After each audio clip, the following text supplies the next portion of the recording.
부형들아, 내가 지금 여러분 앞에 변명하는 말을 들으라.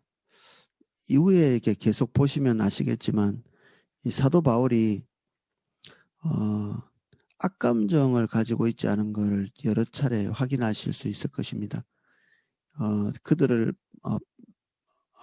바울을 이렇게 죽이려고 하는 이 폭도들 앞에서 그들과 그리고 바울 자신을 이렇게 하나의 공동체로 계속해서 표현하고 있는 그런 것을 볼 수 있죠.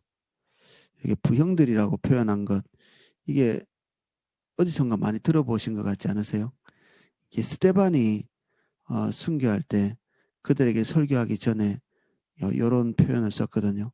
부형들아, 아버지와 형들아, 뭐 이런 얘기인데 어, 사실 이스라엘 공동체 전체가 한 그 시족으로부터 나온 거잖아요.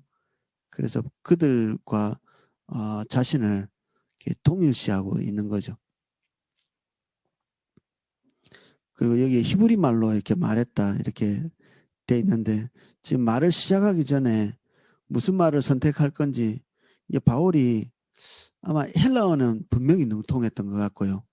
그리고 서바나로 갔을 때 그것에 대해서 언급이 있는 거 보면 서바나에서 쓰고 있던 라틴어도 능숙했던 것 같고 그리고 여기에서 놀랍게도 일반 유대인들 특히 디아스포라들은 이 히브리어를 거의 잊어먹었습니다. 알지 못했던 거죠. 그래서 이 히브리 말로 이렇게 말을 한 것 자체가 그들에게는 주목을 하게 만든 거죠. 히브리어를 못할 거라 생각하고 사실 앞에 보면 아람어로 이렇게 얘기한 것도 나오죠. 사실 아람어가 히브리어가 거의 소멸어거든요. 그 히브리어를 알지 못하는 사람이 많은데 그 뒤에 아람어가 보편적인 유대인들이 썼던 말이고 예수님 당시에도 아람어를 주로 많이 썼던 것 같습니다. 그래서 엘리엘리 라마 사박다니 같은 이런 말도 아람어였다고 이렇게 기록되어 있잖아요. 여기에 그 거의 죽어가는 히브리어를 굳이 이렇게 구사했던 걸 볼 수 있죠. 그래서 이 시대에 썼던 성경책도 히브리 말로 된 성경이 아닙니다.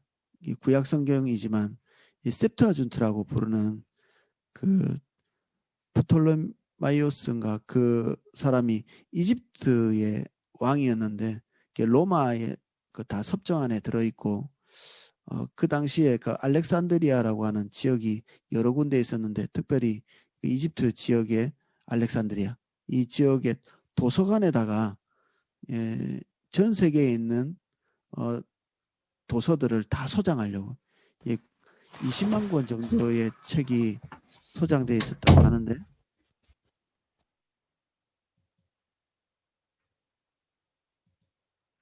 예, 제가 음소거를 하겠습니다. 20만 권 정도의 책이 소장되어 있었다고 하는데 거기에 있었던 그 도서관의 관장 이 사람이 50만 권을 만들기 위해서 애를 썼다고 하잖아요. 요즘도 뭐 50만 권이 쉬운 도서는 아닌데 그 당시에 그 세상에서 제일 큰 그 도서관을 만들고자 하는 의도가 있었죠. 그래서 그 히브리인들의 구약 성경 이것을 헬라어로 번역해서 뭐 히브리어로 하면 보통은 잘 모를 테니까 어, 이것을 히브리인들의 성경을 헬라어로 그 당시에 코이네에서 썼던 그 코이네 헬라어를 가지고 이것을 번역하려고 그래서 유대인 랍비들에게 이게 부탁을 했죠.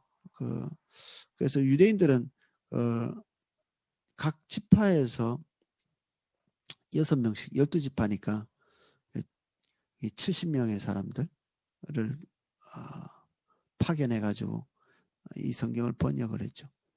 구약 성경. 그래서 예수님이 인용했던 성경 구절이나 바울이 인용하고 있는 성경 구절이나 다 이 코인의 헬라어로 번역되어 있는 그런 성경이었다고 합니다. 그러니까 뭐 그 당시의 문화에서 보편적으로 쓸 수 있는 것들을 쓰신 거죠. 특별히 원본이라든지 뭐 이런 걸 쓰신 게 아니라 하나님의 섭리에 의해서 번역되어진 경건한 목적으로 성경이 번역된 것은 아니죠. 어쩌면 이제 어떤 개인적인 야망, 큰 도서관을 만들겠다고 하는 그 야망으로부터 출발했을 수 있는데 여기에도 하나님의 섭리가 있다고 볼 수 있습니다. 어쨌든 이 히브리어 소멸되어가는 이 히브리어를 바울이 구사하니까 이 히브리인들이 일순간에 이렇게 조용해진 거죠. 자신에 대해서 이렇게 소개를 하고 있습니다. 3절. 나는 히브리인으로 길리기아 다소에서 났고 그 성에서 자라 가말리알 문화에서 우리 조상의 율법의 엄한 교훈을 받았고 오늘 너희 모든 사람처럼 하나님께 대하여 열심히 있는 자라. 길리기아 다소, 이게 로마의 이 어떤 그 도시처럼 행정 도시처럼 이렇게 되어 있는 곳이고요. 이곳이 로마의 도시가 되면서 상당히 많은 그 엘리트들이 로마의 시민으로 이렇게 전환이 되었다고 이렇게 얘기하는데 어떤 주석에는 이때 아마 바울의 아버지, 그러니까 바울은 돈 주고 산 로마 시민권이 아니고 아버지로부터 물려받은 거거든요. 그래서 아버지로부터 물려받았으니까 아버지가 어느 시점에 로마 시민이 된 거죠. 아버지도 유대인인데도 어떤 그 엘리트 그룹에 들어가 있었을 가능성이 있죠. 그래서 로마 시민권을 갖게 됐다고 이렇게 기록되어 있는 본문이 있습니다. 거기에다가 그 가말리알은 우리들의 랍비라고 이렇게 부르는 유대인으로부터 가장 존경받는 그 랍비 그룹의 한 사람이었다고 합니다. 이 사람은 특별히 그 헬라 문화에 대한 연구도 많이 해가지고 뭐 저걸 알고 나를 알면 백전백승이다 뭐 이런 우리말도 있지만 헬라의 문화가 좋아서 연구를 하는 게 아니라 이 히브리 문화를 잃지 않고 헬라 문화에 젖어들지 않기 위해서 헬라 문화를 이렇게 연구하고 사람들에게 가르쳤다고 합니다. 이렇게 바울이 그 영향을 받아서 헬라 문화에 정통했던 것 같죠. 우리 앞에서 헬라 지역에 가서 이렇게 복음을 전하고 그렇게 어떤 유능함을 보이는 모습을 볼 수 있는데 다 여기에서 이렇게 나온 거겠죠. 조상들의 율법에 엄한 교훈을 받았다.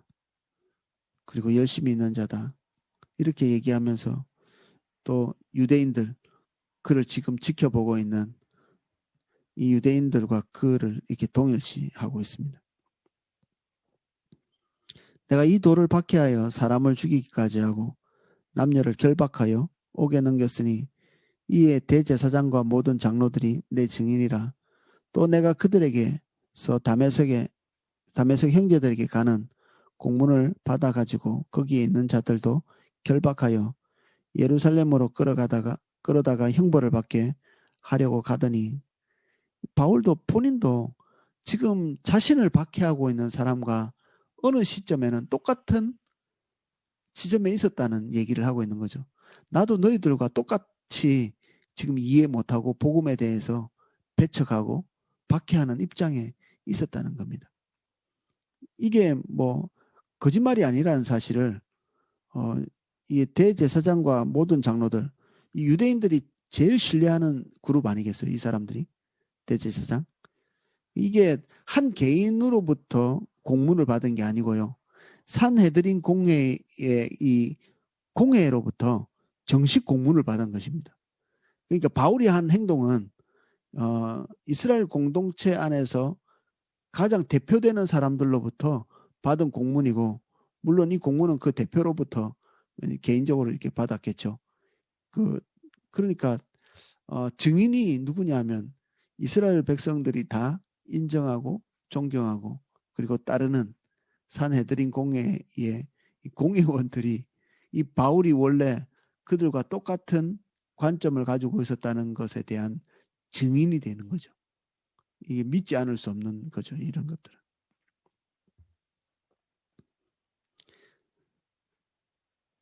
6절 가는 중에 다메섹에 가까이 갔을 때에 오정쯤 되어 호련히 하늘로부터 큰 빛이 나를 둘러 비치매 내가 땅에 엎드러져 들으니 소리 있어 이르되 사오라 사오라 내가 왜 나를 핍박하느냐 하시거늘.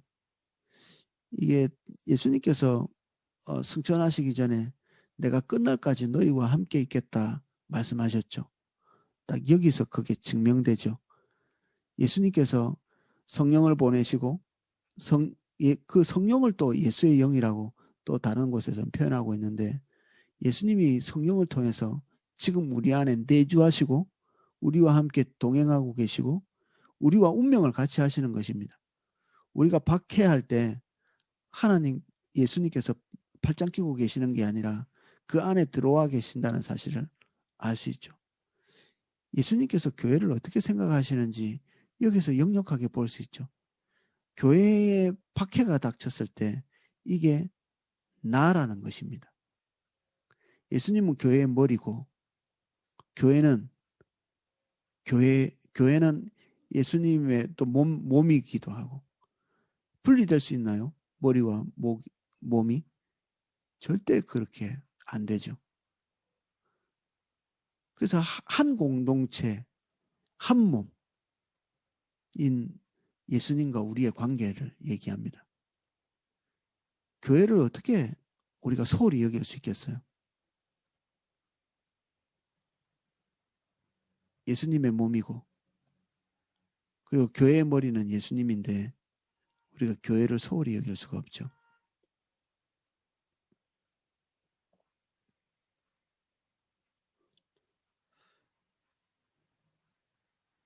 교회에 대한 박해를 예수님 자신에 대한 박해로 이해하고 있는 예수님 사울의 충격이 어마어마했겠죠.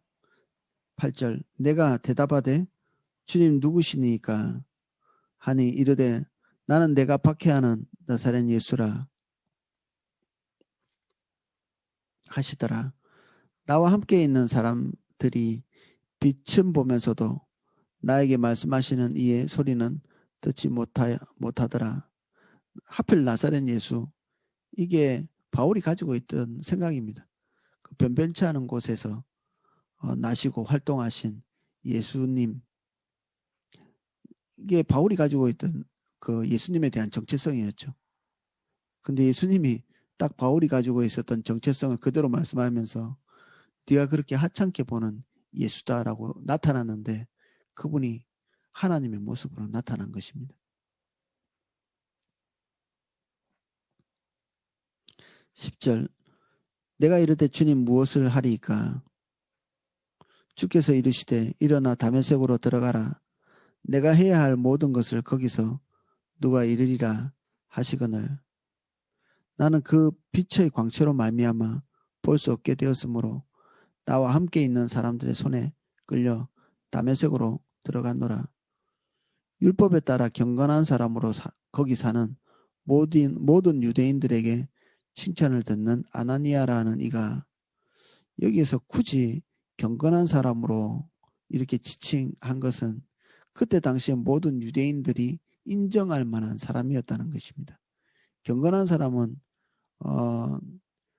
이게 유대인의 율법을 철저하게 지키거나 아니면 이방인으로서 유대교로 전향한 사람에게 경건한 사람 이렇게 붙이는 건데 특별히 이 아나니아에 대해서 경건한 사람이라고 붙인 이유는 너희들도 다 수긍할 만한 그런 경건한 존재라는 거죠. 그 더럽고 그리고 멀리해야 될 그 부정한 그런 존재가 나를 만난 것이 아니라 유대인들도 충분히 인정할 만한 그런 사람이 나를 대면해서 하나님의 계시를 전달해 준 그걸 말하고 있는 것이죠.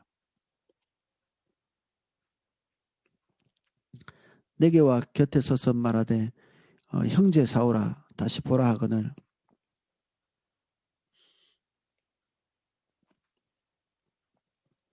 즉시 그를 쳐다보았노라. 그가 또 이르되 우리 조상들의 하나님이 너를 택하여 너로 하여금 자기의 뜻을 알게 하시며 그 의인을 보게 하시고 그 입에서 나오는 음성을 듣게 하셨으니 내가 그를 위하여 모든 사람 앞에서 내가 보고 들은 것에 증인이 되리라. 이제 왜 주저하느냐?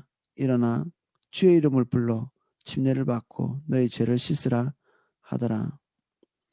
예수님의 모든 말들을 대신 전해준 이 아나니아,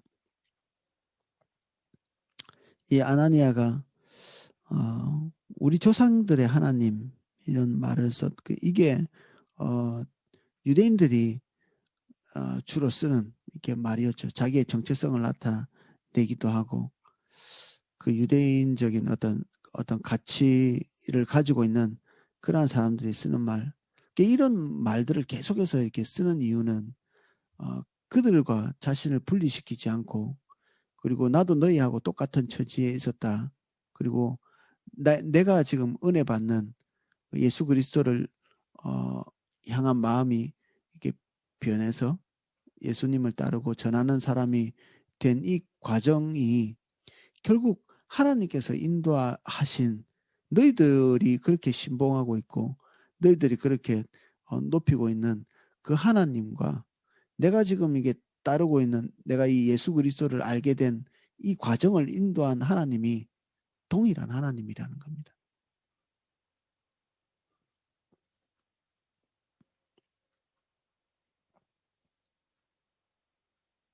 후에 내가 예루살렘으로 돌아와서 성전에서 기도할 때에 또 성전에서 얘기를 또 언급하고 있죠. 지금 이 계시받은 곳이 어디 다른데 이방 신전에서 계시받은 게 아니라 유대인들이 하나님을 가장 가까이 만난다고 하는 이 성전에서 하나님의 계시를 받은 거죠. 황홀한 중에 봄에 주께서 내게 말씀하시되 속히 예루살렘에서 나가라. 그들은 내가 내게 대하여 증언하는 말을 듣지 아니하리라 하시거늘. 처음에 바울의 그 목표는 유대인들에게 복음을 전하는 사람이 되는 거였죠. 그래서 그가 예수 그리스도를 경험했던 그런 경험들을 토대로 해서 설교를 하다가 이런 계시를 받은 거죠. 그의 방향을 하나님께서 전환하신 것입니다. 사실 우리는 우리의 길에 대해서 우리의 경험을 바탕으로 해서 우리의 길을 이런 길로 가는 것이 합당하겠지 이렇게 생각할 수 있습니다. 그런데 하나님께서 말씀하신 방향이 우리가 처음 계획했던 것과 전혀 다를 수 있죠. 이 바울은 유대인 민족에 대한 애정이 참 큰 사람이었어요. 그러니까 차라리 자기가 생명책에서 지워지고 예수 그리스도에게서 떨어지는 한이 있더라도 자기 민족이 주님께로 돌아왔으면 좋겠다 이런 표현도 쓰거든요. 그래서 유대인에 대한 그 애정, 자기 민족에 대한 애정이 큰 사람이었기 때문에 처음에 예수님을 믿었을 때 제일 안타까웠던 게 예수님을 믿지 않는 유대인들이었겠죠. 그래서 거기에 포커스를 맞추고 사역을 하려고 마음의 내정을 한 거죠. 근데 예수님께서 바울을 인도하신 방향은 예상치 못한 다른 방향이었습니다. 내가 말하기를 주님 내가 주를 믿는 사람들을 가두고 또 각 회당에서 때리고 또 주의 증인 스데반이 피를 흘릴 때에 내가 곁에 서서 찬성하고 그 죽이는 사람들의 옷을 지킨 줄 그들도 아나이다. 나더러 또 이르되 떠나가라. 내가 너를 멀리 이방인에게로 보내리라 하셨느니라. 이 말하는 것까지 그들이 듣다 소리를 질러 이르되 이러한 자는 세상에서 없애버리자 살려둘 자가 아니라 하며 더 이상 복음을 전하지 못하고 중단되죠. 그들이 회심한 예수님을 알고 바울이 회심한 이 모든 사건들을 이렇게 들으면서 그들 마음속에 이렇게 격렬한 감정이 치솟아 오른 것을 우리 이걸 통해서 볼 수 있죠. 23절 떠들며 옷을 벗어 던지고 티끌을 공중에 날리니 떠들며 던지고 날리니 이 단어들을 이렇게 보면 지금 완전히 광분하고 있는 이게 사단이 군중을 움직이는 이게 힘 같아요. 떠들고 던지고 날리고 완전히 이성을 잃어버린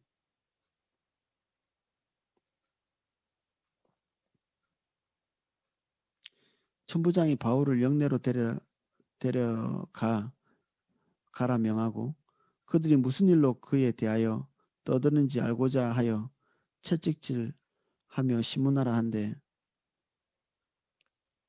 이 채찍질을 맞으면 우리가 잘 알다시피 로마 사람들이 썼던 채찍은 그 뼈와 쇠 조각이 붙어 있는 이 맞으면 장애인이 되거나 죽거나 이렇게 하는 건데 이 지금 그 바울이 이 유대인들도 잊어버리고 있는 언어인 그 이스라엘 히브리어로 말을 했기 때문에 천부장은 이 내용이 뭔지를 모르죠. 이 사람은 분명히 헬라어밖에 몰랐을 텐데 헬라어로 했으면 뭐 다 알았겠지만 이 사람이 헬라어를 쓰지 않았기 때문에 지금 방금 우리가 이게 읽었던 내용이 무슨 내용인지를 이 천부장이 모르고 있는 것입니다. 그래서 때려서 이게 무슨 잘못된 것이 있나 보다. 이 바울이 죄 지은 것이 있나 보다. 그 실수가 있나 보다. 이렇게 생각해서 이제 채찍질을 해서 심문하려고 하는 거죠. 가죽줄로 바울을 매니 바울이 곁에 서 있는 백부장더러 이르되 너희가 로마 시민된 자를 죄도 정치 않고 채찍질할 수 있느냐. 로마 시민은 죄가 없으면 채찍질이나 신문, 감금 같은 것들을 할 수 없었습니다. 그래서 이때 로마 시민권을 사용하죠. 그 우리 빌립보에 있을 때는 시민권을 사용 안 하죠. 이거는 뭐 다른 이유에서가 아니라 신라가 같이 있었기 때문에 자기 혼자 이렇게 빠져나오지 않고 신라와 함께 들어가서 어떤 고통을 같이 겪은 거죠. 지금은 뭐 바울 혼자니까 이 시민권을 사용해서 이 쓸모없는 고통들을 피하고 있죠. 예수님도 때가 아닐 때 고통을 일부러 당하는 일은 피하셨던 걸 볼 수 있습니다. 그가 와서 하려고 했던 비전과 하나님의 목적을 이루는 것이 이 방향성이지 예수님이 고통을 좋아하고 그리고 고통 당하는 것 자체가 목적이 아니었습니다.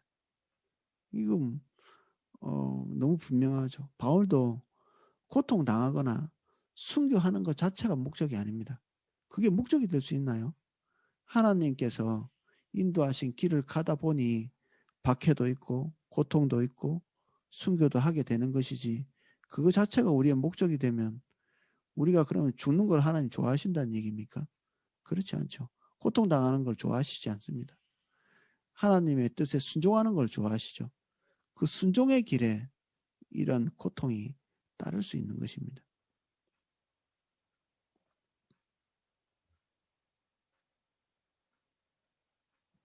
백부장이 듣고 가서 천부장에게 전하여 이르되 어찌하려느냐 이는 로마 시민이라 하니 천부장이 와서 바울에게 말하되 내가 로마 시민이냐 내게 말하라 이르되 그러하다. 천부장이 대답하되 나는 돈을 많이 들여 이 시민권을 얻었노라. 바울이 이르되 나는 나면서부터 라 하니 신문하려던 사람들도 곧 그에게서 물러가고 천부장도 그가 로마 시민인 줄 알고 또 결박한 것 때문에 두려워하더라. 이 시민권을 가진 사람을 올바르게 대처하지 못한 이런 것은 로마 정권을 무너뜨리는 거죠. 황제가 제일 무서워하는 게 로마 시민이었습니다. 왜냐하면 그들의 지지가 없이는 로마 황제의 지위를 유지할 수 없었거든요. 그래서 로마 시민들에게 아부하는 삶을 살았습니다. 이 황제 자체가. 그래서 그들이 원하는 것, 그들의 입맛에 맞는 것들을 어떻게든지 해주려고 애를 썼죠. 그의 지위에 별달리 필요 없었던 로마 시민 바깥에 있는 사람들에게는 혹독한 정치를 폈지만 그의 정권을 유지시키는데 필수적이었던 로마 시민, 그 이때 당시에 로마 시민이 100만 명이었다고 합니다. 뭐 10,000명, 20,000명, 30,000명 우리 그 다른 그 외곽 도시들이 크면 10만 명 우리가 그렇게 설명하고 넘어왔잖아요. 로마는 정말 그때 당시로는 어마어마한 도시였죠. 100만 명. 우리 조치원도 4만 명밖에 안 되는데 용인은 얼마나 되나요? 이런 도시들이 오늘날에도 그렇게 많지는 않습니다. 이렇게 그 로마의 시민들이 가지고 있는 지위, 이게 로마의 왕권을 만들어내고 있는, 그리고 로마를 대표하는 이 원로원이라고 하는 이 중요한 직책들도 로마 시민들을 이렇게 등에 업고 있었기 때문에 로마 시민의 지위는 엄청났죠.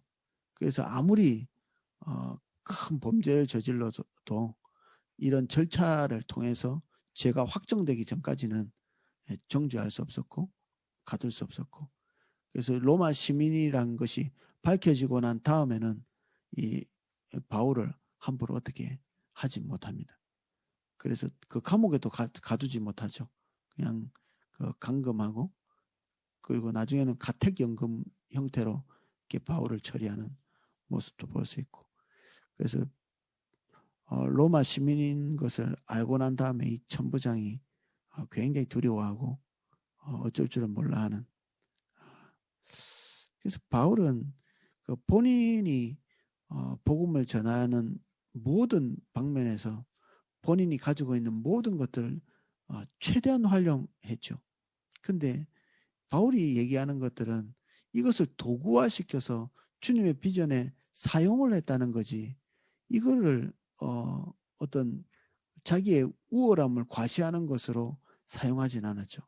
우리는 이것들을 좀 많이 혼동하는데, 우리가 이런 걸 배설물로 취급한다고 해서 안 가지는 게 아니고요.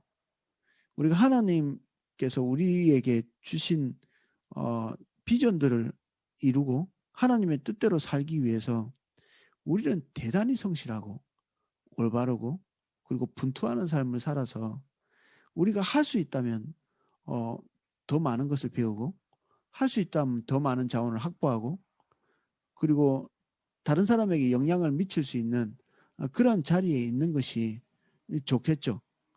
이런 것들을 배설물로 취급한다는 것은 이걸 가지고 우리가 스스로 높아지지 않는다, 이걸 가지고 우리의 정체성을 평가하지 않는다는 얘기입니다.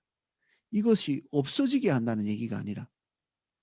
그러면 바울은 이런 모든 것들을 배설물로 취급했는데 지금 이 로마 시민권을 적극적으로 사용하고, 그가 복음을 전할 때 헬라어를 구사하고 여기에서는 또 히브리어를 구사하고 그가 배웠던 모든 지식을 총동원해서 복음 전하는 곳에 쓰고 있는 걸 우리가 확인했잖아요. 이 자기의 자원, 이것은 하나님을 위해서 바쳐져야 되는 것들이죠. 이게 없어야 된다는 것이 아닙니다. 그래서 우리 어제도 젊은 청년들 있는데 저녁 시간에 좀 강조했지만, 서울대 나오고 좋은 대학 간 사람, 이런 사람들에 대해서 배설물이라고 얘기하지 말라고. 그 사람들은 부단히 노력하고 애쓰고 성실하게 살았기 때문에 그들이 가지고 있는 지금 현재의 지위나 학식이나 그리고 그 경력이나 스펙을 만들어낸 거잖아요. 우리가 정말 나태하고 우리가 노력하지 않고 올바르게 시간을 사용하지 않아 가지고 그런 것이 없는 것 자체를 마치 배설물 취급한다는 걸로 이렇게 하면 이거는 그 언어도단이죠. 언어도단. 우리가 가지고 그런 것들을 가지고 우리가 하나님 앞에서 우리가 또는 사람 앞에서 우리를 높인다든지 이렇게 하면 그것이 손해죠, 손해. 가지고 있는 게 손해입니다.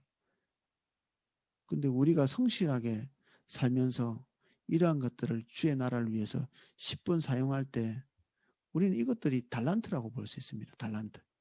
배설물이 아니라 주의 나라와 의를 위해서 사용되어질 우리의 자원은 하나님 주신 달란트죠. 이거를 우리가 왜 땅에 묻어 놓겠어요? 다 10분 활용해야지. 그래서 이 오해가 있으면 안 될 것 같아요. 우리가 재물을 사용하는 능력, 그리고 지식을 사용하는 능력, 그리고 하나님 주신 영적인 은사, 이 모든 것들이 자체가 배설물은 아닙니다.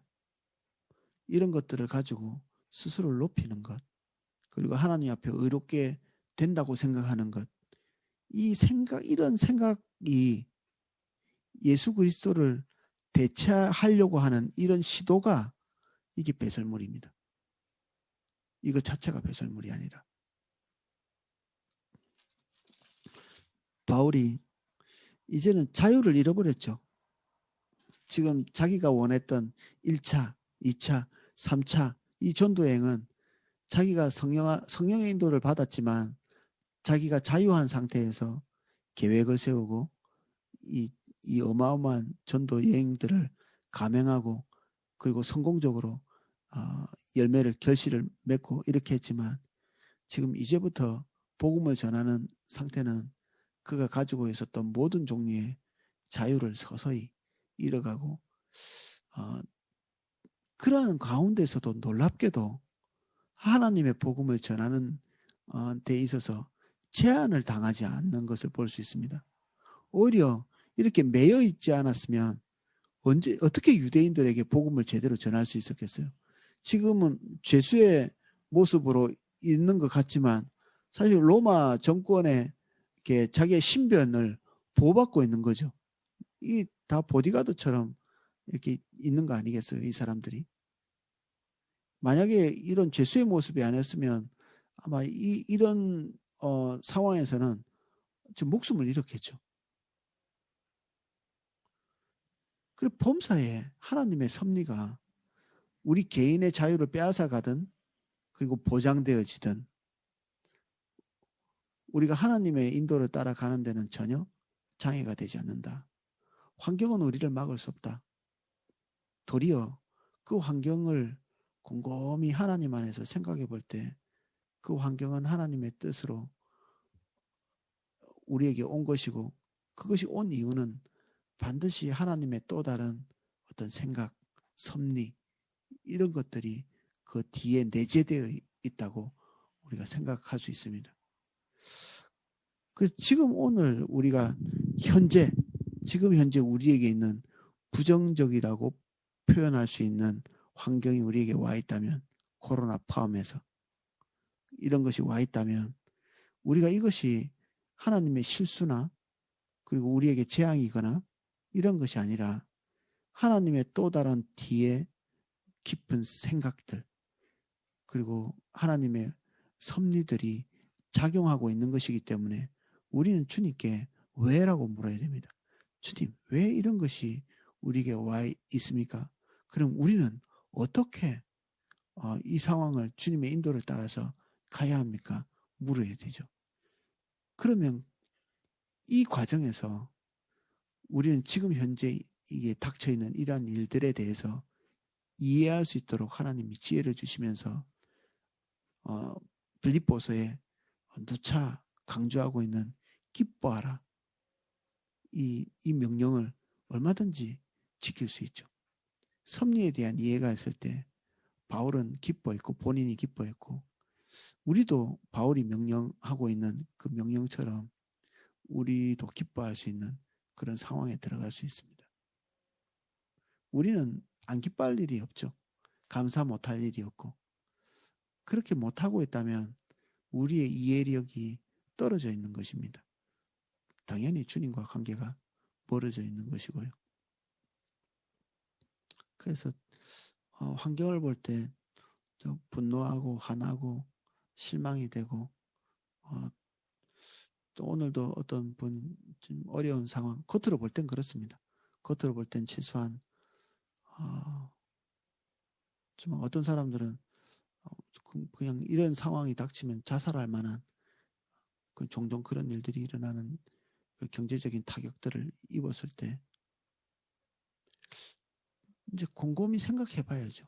이제 사실 이게 개인에게 닥치면 정신이 없어서 기뻐할 수 없는 상황이지만 뭐 제가 목회자니까 가서 그들의 눈 그리고 우리 성도님의 눈을 주님께로 이렇게 돌려주고 그 섭리 속에 있는 하나님의 은혜들을 같이 이제 공감할 수 있는 시간. 그래서 신방을 가는 거잖아요. 당사자는 당장에 그렇게 하기 힘드니 제가 가서 그런 부분들을 하려고 합니다. 오늘 그런 시각이 같이 공유될 수 있기를 저는 간절히 바라고요. 오늘 우리 바울의 모습을 보고 있습니다. 우리도 이런 일이 닥칠 때가 있을까요? 크고 작을지 모르지만 이런 불합리한 그 상황 속에 들어갈 수 있는 여지는 항상 있죠. 하지만 그 모든 것 위에 주님이 함께 계시고 그리고 교회가 어려움 앞으로 더 닥칠 수도 있습니다. 지금 뭐 이 기독교의 그 긍정적인 요소들은 별로 없죠.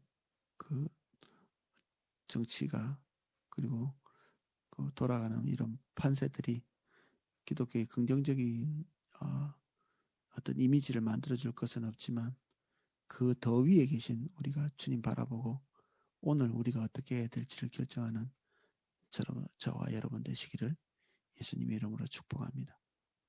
기도하겠습니다.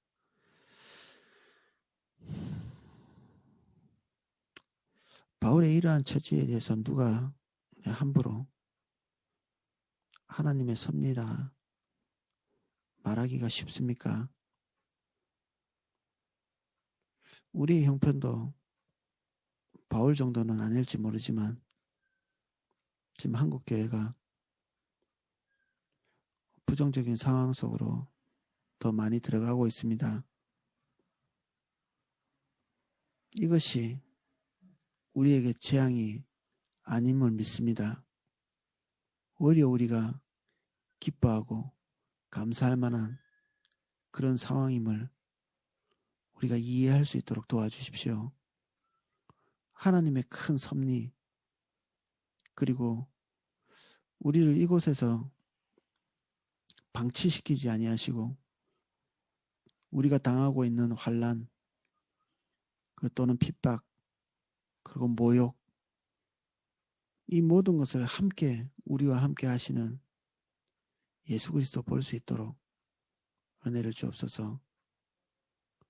그리스도의 몸 교회의 머리이신 예수 그리스도 우리가 이 관계를 더 선명히 볼 수 있도록 하나님의 계시를 우리에게 주사 우리 안목을 활짝 열어주셔서 교회와 우리를 분리하는 것이 예수 그리스도와 우리를 분리하는 것임을 인식할 수 있도록 도와주십시오.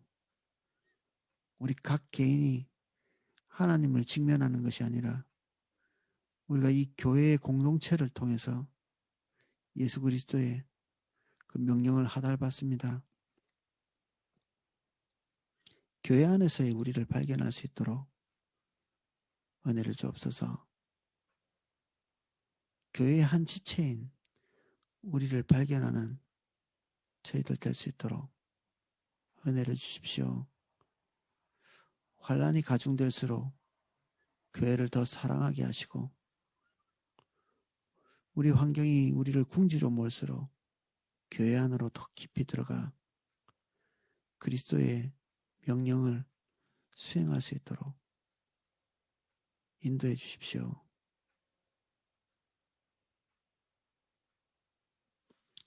이제는 주 예수 그리스도의 은혜와 성부 하나님의 사랑과 성령님의 감화 감동 은혜 주시는 그 놀라운 은혜가 여기서 바울과 같이 환난 속에 들어갈수록 더 주님 안으로 깊이 들어가기를 원하는 그 섭리 안에서 행동하기를 원하는 우리 삼사교구 모든 성도님들 위해 그 기름 부음이 넘치게 기름 부어지기를 축원하옵나이다. 아멘.